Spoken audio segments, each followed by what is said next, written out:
समाधि मार्ग का परिचय कर लिया, लेकिन वह तपश्चर्या का प्रयोग किए बिना ही भृगु का आश्रम छोड़कर चले आए थे। उन्होंने विचार किया कि इस बारे में भी स्वयं प्रयोग करके अनुभव प्राप्त करना चाहिए, ताकि वह अधिकार के साथ इस पर बोल सके। तदनुसार सिद्धार्थ गौतम बोधगया पहुंचे। वहां पहुंचकर सबसे पहले उन्होंने घूम फिरकर आसपास का क्षेत्र देखा और फिर उन्होंने उरुवेला में बोधगया के राष्ट्रीय Welcome to नदी NC के Music World. आश्रम में Bluetooth तपश्चर्या mode. का अभ्यास करने के लिए वास बनाया। तपश्चर्या के लिए निरंजना नदी के तट पर वह एक एकांत और निर्जन स्थान था। उरुवेला में उन्हें वे 5 परिव्राजक मिले, जिनसे उनकी भेंट राजगृह में हुई थी और उन्होंने शांति का समाचार लाकर सुनाया था। वे भी तपश्चर्या का अभ्यास कर रहे थे। उन तपस्वियों ने उन्हें देखा और उनसे साथ चलने के लिए कहा। सिद्धार्थ गौतम ने उनके साथ जाना स्वीकार कर लिया। इसके बाद वे आदर पूर्वक उनकी सेवा करने लगे और शिष्यों की तरह उनकी आज्ञा का पालन करने लगे। वे उनके प्रति बड़े विनम्र और आज्ञाकारी थे। सिद्धार्थ गौतम की तपस्या तथा स्वपीड़न की प्रक्रिया अत्यधिक कठोर थी। कभी कभी वह प्रतिदिन केवल 2 घरों पर ही भिक्षाटन के लिए जाते, किंतु 7 से अधिक घरों पर कभी नहीं जाते थे और उन घरों में प्रत्येक से 2 कौर भोजन ही स्वीकार करते, किंतु 7 कौर से अधिक नहीं। वह दिन में 1 तस्तरी भोजन पर ही गुजारा करते थे, किंतु 7 तस्तरियों से अधिक पर नहीं। कभी कभी वह सारे दिन में एक ही बार भोजन करते, कभी कभी 2 दिनों में 1 बार। इसी क्रम से कभी कभी 7 दिनों में 1 बार या 15 दिनों में 1 बार, और वह भी बहुत ही नपी तुली मात्रा में। जब उन्होंने तपश्चर्या में और प्रगति की तो उनका एकमात्र आहार जंगल से इकट्ठी की हुई हरी जड़ें या स्वयं उगे हुए जौ या धान के दाने या पेड़ों की छाल के टुकड़े या चावल के इर्द गिर्द भूसी के अंदर के लाल कण या उगले हुए चावल की माड़ या सरसों आदि की खली मात्र रह गया था। वह जंगली जड़ें और फल खाकर रहते थे या हवा से गिरे हुए फल फूल खाते थे। उनके कपड़े या तो सन के बने होते थे और कूड़े के ढेरों पर पड़े हुए चीथड़ों के या पेड़ की छाल के या आधी या पूरी मृग छाल के या घास के या छाल की लकड़ी की पट्टियों के या मनुष्यों या पशुओं के बालों से बने कंबलों के या फिर उल्लू के परों से बने होते थे। वह अपने सिर और दाढ़ी के बाल नोच नोच कर उखाड़ते थे। वह हमेशा सीधा और पालती मारकर बैठते थे तथा बिना खड़े हुए वह पालती मारे मारे ही आगे को सरकते थे। इस तरह से तथा और भी नाना प्रकार से वह अपने शरीर को कष्ट और पीड़ा पहुंचाते थे। उनकी तपश्चर्या इस सीमा तक पहुंच गई थी, वह इतनी भीभत्स सीमा तक चले गए थे कि वर्षों तक उनके शरीर पर धूल और मैल जमती गई, जो बाद में अपने आप गिरने लगी। वह भयानक कष्टदायक घने जंगल के अंदर रहते थे, जिनके बारे में कहा जाता था कि यदि एक पागल के सिवा और कोई उस जंगल में प्रवेश करने का साहस करे तो उसके रोंगटे खड़े हो जाएं। जब शीत ऋतु में रातें बर्फ की तरह ठंडी हो जाती तो कृष्ण पक्ष के आधे दिनों में रात को वे खुले में रहते और दिन के समय घने अंधेरे में रहते थे। और जब वर्षा से पहले ग्रीष्म ऋतु की भयानक गर्मी पड़ती थी तो दिन भर वह चिलचिलाती धूप में रहते थे और रात को दम घोट देने वाली गर्मी भरे जंगल में रहते थे। वह शमशान भूमि में मुर्दों की जली हुई हड्डियों का तकिया बनाकर लेटते थे। इसके बाद सिद्धार्थ गौतम एक दिन में एक ही फली खाकर दिन बिताने लगे। बाद में एक ही तिल का दाना, फिर एक ही माड़ का दाना प्रतिदिन खाकर रहने लगे। जब वह एक दिन में केवल एक ही दाना खाकर गुजारा करने लगे तो उनका शरीर बिल्कुल जर्जर हो गया। यदि वह अपने पेट को स्पर्श करते तो उनके हाथ में पीठ आ जाती थी। यदि वह अपनी पीठ को स्पर्श करते तो उनका हाथ उनके पेट से जा लगता। उनका पेट और पीठ एक दूसरे से आपस में इतने सट गए थे और यह सब कुछ बहुत कम खाने के कारण ही हुआ था। तपश्चर्या का त्याग। सिद्धार्थ गौतम की तपश्चर्या और स्वपीड़न का अभ्यास अत्यधिक कठोर प्रकार का था। ऐसा 6 वर्ष के लंबे समय तक जारी रहा। 6 वर्षों के अंत में उनका शरीर इतना दुर्बल हो गया था कि वह चलने फिरने में भी असमर्थ था।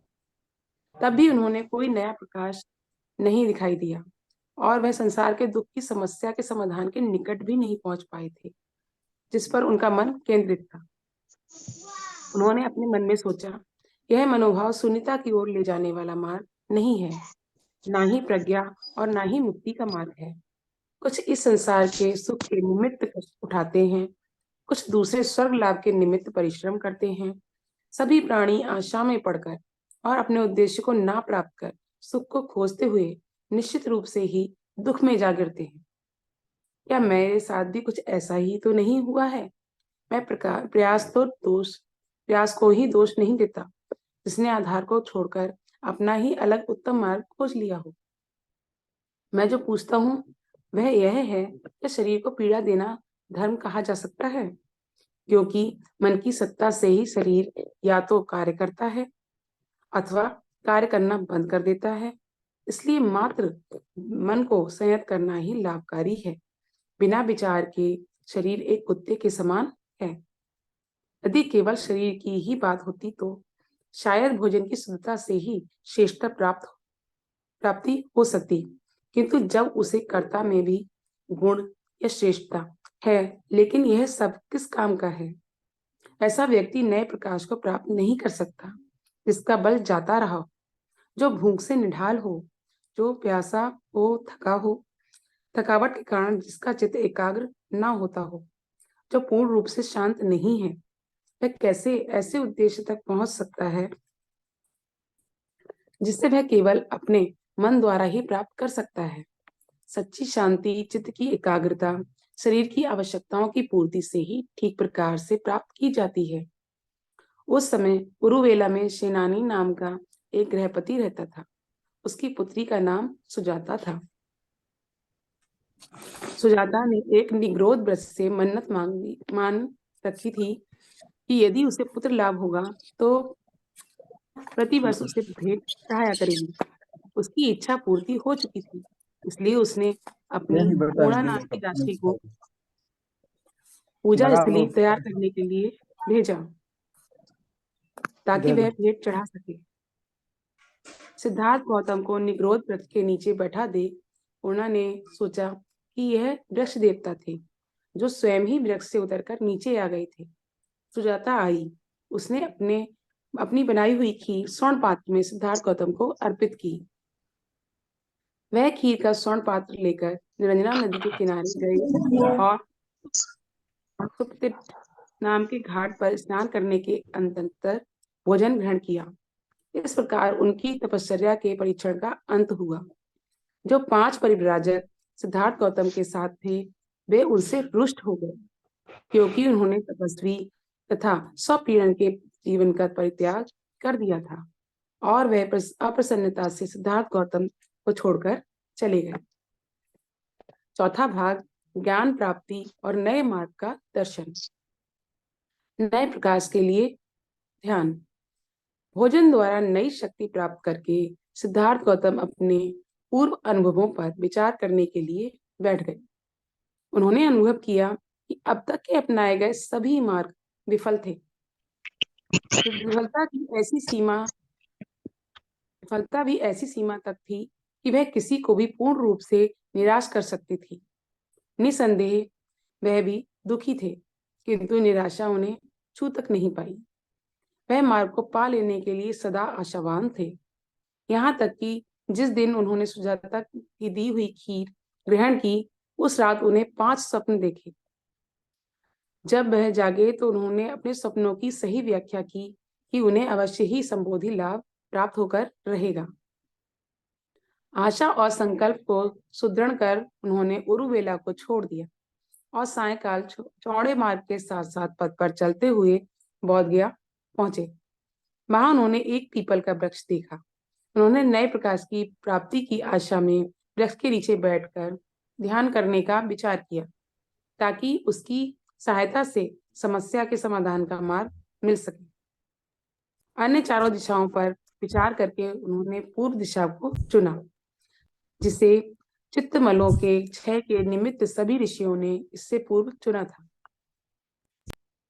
जब पीपल के वृक्ष के नीचे सिद्धार्थ गौतम पैर के ऊपर पैर रखकर सीधे बैठ गए, संबोधि प्राप्त करने का दृढ़ संकल्प करके उन्होंने स्वयं से कहा, चाहे मेरी त्वचा, नसें और हड्डियां सूख जाएं, चाहे मेरा सारा मांस और रक्त शरीर में ही सूख जाए, किंतु पूर्ण रूप से संबोधि प्राप्त किए बिना मैं इस आसन को नहीं छोड़ूंगा। हाथियों के राजा के समान तेजस्विता वाले नागों के राजा काल और उनकी सुवर्ण प्रभा नाम की पत्नी पीपल के वृक्ष के नीचे बैठे सिद्धार्थ गौतम के दर्शन से जागृत हो उठे, इस विश्वास के साथ यह निश्चयात्मक रूप से पूर्ण ज्ञान प्राप्ति करेंगे। उन्होंने उनकी प्रशंसा में इस प्रकार स्तुति की, हे ज्ञानी, आपके पांव के नीचे दबी जो धरती है वह बार बार गुंजायमान होती है, और जो यह आपकी दीप्ति सूर्य के समान प्रकाशमान है, इससे यह निश्चित है कि आप इच्छित फल पाएंगे। आकाश में मंडरा रहे जितने भी पक्षी हैं वे आपको श्रद्धा से नमस्कार कर रहे हैं, और आकाश में मंद मंद मलय पवन बह रही है। हे कमलाक्ष, आप निश्चित रूप से अपने उद्देश्य को प्राप्त करेंगे। जब वह ध्यान करने के लिए बैठे तो बुरे विचारों और बुरी चेतनाओं के समूह, जिन्हें काम कहा गया है और जो बुरे विचारों का दूसरा नाम है, उनके चित्त में प्रविष्ट होने लगे। सिद्धार्थ गौतम बहुत भयभीत हो गए कि कहीं वे उन्हें पराजित न कर दें और उनके उद्देश्य को विफल न कर दें। वे जानते थे कि इन बुरी प्रवृत्तियों के साथ युद्ध में बहुत से ऋषि पराजित हो जाते थे। उन्होंने पूरा साहस जुटाया और मार को कहा, मुझ में श्रद्धा है, मुझ में पराक्रम है, मुझ में प्रज्ञा है। हे मार, तू मुझे कैसे पराजित कर सकता है? चाहे वायु इस नदी के स्रोत को सुखा दे, किंतु तू मुझे मेरे दृढ़ संकल्प से नहीं टिका सकेगा। जबकि मैं इतना स्थिर हूँ, जीवन में पराजित होने की अपेक्षा संग्राम में मर जाना मेरे लिए अधिक श्रेयस्कर है। दूषित प्रवृत्तियों सिद्धार्थ गौतम के चित्त में ऐसे घुसी जैसे कि कौआ किसी पत्थर को चर्बी का ढेर समझकर उस पर जाता है और निश्चित रूप से सोचता है, यहाँ मैं नरम नरम भोजन पाऊंगा और यहाँ संयोग से कुछ मीठा भी है। जिस प्रकार कौए को वहां कुछ मीठा प्राप्त नहीं होता तो वह वहां से चल देता है, उसी प्रकार चट्टान पर आक्रमण कर रहे कौए की तरह मन की दुष्प्रवृत्तियां निराश होकर सिद्धार्थ गौतम को छोड़कर चली गई। सम्मा संबोधि प्राप्ति।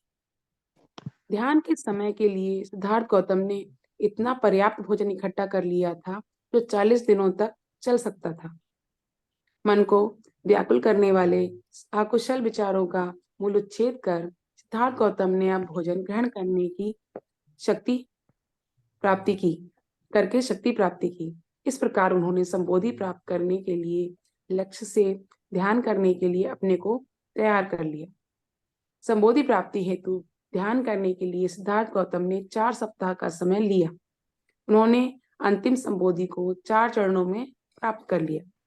पहली अवस्था में उन्होंने कारण और खोज कर विचार किया। एकांतवास से उन्हें सरलता से इसे प्राप्त करने में सहायता दी। दूसरी अवस्था में उन्होंने एकाग्रता को भी सम्मिलित किया। तीसरी अवस्था में उन्होंने संभाव तथा सचेतना से सहायता प्राप्त की। चौथी और अंतिम अवस्था में उन्होंने निर्मलता को संभाव में तथा समचित्तता को सचेतना में शामिल कर लिया। इस प्रकार जब चित्त एकाग्र, निर्मल, दोष रहित, दूषण रहित, ग्रहणशील, दक्ष, स्थिर, भावना रहित हो गया तो उन्होंने उद्देश्य को भूले बिना सिद्धार्थ गौतम ने अपना सारा ध्यान उस समस्या के समाधान पर केंद्रित किया जो उन्हें परेशान कर रही थी। चौथे सप्ताह के अंतिम दिन की रात्रि में उन्हें ज्ञान की किरण दिखाई दी। उन्होंने जान लिया कि उनके सामने दो समस्याएं हैं। पहली समस्या थी कि संसार में दुख है और दूसरी समस्या थी कि किस प्रकार इस दुख का अंत करके मानव जाति को सुखी बनाया जाए। इस तरह 4 सप्ताह तक लगातार ध्यान करने के बाद अंत में अंधकार विलीन हुआ, प्रकाश उत्पन्न हुआ, अविद्या दूर हुई, ज्ञान उत्पन्न हुआ, उन्हें एक नया मार्ग दिखाई दिया। नए धर्म का आविष्कार। जिस समय सिद्धार्थ गौतम नवीन ज्ञान की प्राप्ति हेतु ध्यान में बैठे, उस समय वह सांख्य दर्शन के प्रभाव में थे। विचार किया कि संसार में दुख और निराशा यथार्थ रूप में एक अकाट्य सत्य था। लेकिन सिद्धार्थ गौतम की यह जानने में रुचि थी कि दुख को कैसे दूर किया जाए। सांख्य दर्शन के पास इस प्रश्न का कोई उत्तर न था, इसलिए उन्होंने अपना सारा ध्यान इसी एक प्रश्न को हल करने में लगाया कि दुख और निराशा को कैसे दूर किया जाए। स्वाभाविक तौर पर पहला प्रश्न जो उन्होंने अपने आप से पूछा वह था, उस दुख और निराशा के कौन से कारण हैं जिन्हें एक व्यक्ति भोगता है। उनका दूसरा प्रश्न था, दुख को कैसे दूर किया जाए। उन्हें इन दोनों प्रश्नों का सही सही उत्तर मिल गया, जो सम्मा संबोधि अर्थात सम्यक ज्ञान कहलाता है। इसी कारण से पीपल का वह वृक्ष जिसके नीचे बैठकर सिद्धार्थ गौतम ने ज्ञान प्राप्त किया, बोधि वृक्ष कहलाता है। बोधिसत्व सिद्धार्थ गौतम सम्मा संबोधि प्राप्ति के बाद बुद्ध बन गए। ज्ञान प्राप्ति से पूर्व सिद्धार्थ गौतम केवल एक बोधिसत्व थे। संबोधि प्राप्ति के बाद ही वह बुद्ध बने। बोधिसत्व कौन और क्या होते हैं? बोधिसत्व 10 पारमिताओं का पूर्ण पालन कर लेने वाले वह प्राणी हैं जो बुद्ध बनने के लिए प्रयत्नशील रहते हैं। एक बोधिसत्व कैसे बुद्ध बनते हैं? बोधिसत्व को लगातार 10 जीवन चरणों तक बोधिसत्व रहना पड़ता है। बुद्ध बनने के लिए एक बोधिसत्व को क्या करना होता है? अपने प्रथम जीवन चरण में वह प्रसन्नता प्राप्त करते हैं। जैसे सुनार सोने चांदी के मैल को दूर करता है, वैसे ही एक बोधिसत्व अपने चित्त के मैलों को दूर करके इस बात को स्पष्ट रूप से देखते हैं कि जो मनुष्य चाहे पहले प्रमादी रहा हो, लेकिन यदि वह प्रमाद का त्याग कर देता है तो वह बादल मुक्त चंद्रमा की तरह इस लोक को प्रकाशित करता है। जब उन्हें इस बात का बोध होता है तो उनके मन में मुदिता उत्पन्न होती है और उनके मन में सभी प्राणियों का कल्याण करने की तीव्र इच्छा उत्पन्न होती है। अपने दूसरे जीवन चरण में वह विमला विशुद्धि भूमि को प्राप्त होते हैं। बोधिसत्व अब काम वासना से सर्वथा मुक्त हो जाते हैं। वह कारुणिक होते हैं। वह सभी के प्रति कारुणिक होते हैं। ना वह किसी व्यक्ति के अवगुण को बढ़ावा देते हैं और ना किसी के गुण को घटाते हैं। अपने तीसरे चरण में वह प्रभाकारी दीप्ति भूमि प्राप्त करते हैं। इस समय बोधिसत्व की प्रज्ञा दर्पण के समान स्वच्छ हो जाती है। वह अनात्म और अनित्यता के सिद्धांत को पूरी तरह से समझ लेते हैं और हृदयस्थ कर लेते हैं। उनकी एकमात्र आकांक्षा उच्चतम प्रज्ञा प्राप्त करने की होती है और इसके लिए वह सब कुछ त्यागने के लिए तैयार रहते हैं। अपने चौथे जीवन चरण में वह अचितमती प्रभा की बुद्धिमत्ता भूमि को प्राप्त करते हैं। इस जीवन चरण में बोधिसत्व अपना सारा ध्यान अष्टांगिक मार्ग, 4 प्रकार के ध्यानों, 4 प्रकार के प्रयत्नों तथा 4 प्रकार के संकल्प बलों और 4 प्रकार के शीलों पर केंद्रित करते हैं। 5वें जीवन चरण में वह दुचर्या सुदुचर्या जीतने में दृढ़वत्ता भूमि को प्राप्त करते हैं। वह सापेक्ष तथा निरपेक्ष बीच के संबंध को अच्छी तरह से अध्यस्त कर लेते हैं। अपने छठे जीवन चरण में वह अभिमुखी भूमि को प्राप्त होते हैं। जब इस अवस्था में चीजों के विकास, उनके कारण 12 निदानों को हृदयस्थ करके बोधिसत्व पूरी तरह से तैयार हो जाते हैं और वह अभिमुखी नामक विज्ञान उनके मन में सभी अविद्याग्रस्त प्राणियों के लिए असीम करुणा का संचार होता है। अपने 7वें जीवन चरण में बोधिसत्व दूरंगमन एकाकारता भूमि प्राप्त करते हैं। आप बोधिसत्व देश काल के बंधनों से परे हो जाते हैं। वह अनंत के साथ एक हो जाते हैं, किंतु अभी भी वह सभी प्राणियों के प्रति करुणा का भाव रखने के कारण नाम रूप बनाए रखते हैं।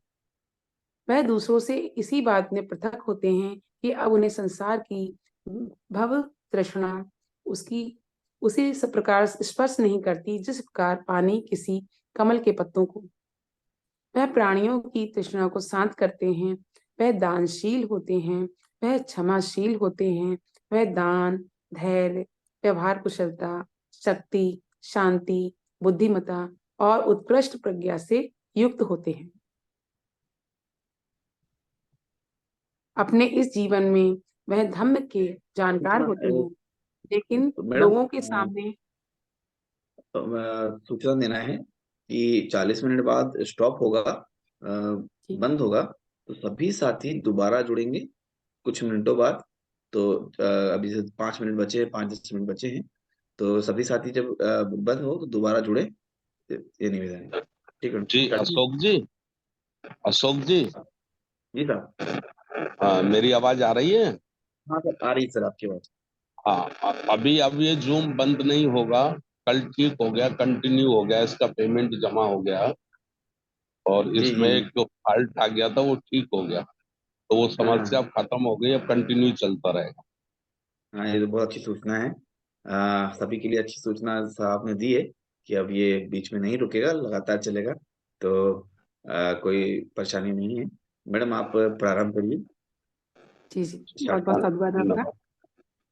अपने इस जीवन में वह धम्म के जानकार होते हैं, लेकिन लोगों के सामने वह उसे इस ढंग से प्रस्तुत करते हैं कि लोग उसे समझ सकें। वह जानते हैं कि उन्हें कुशल तथा धैर्यवान होना चाहिए।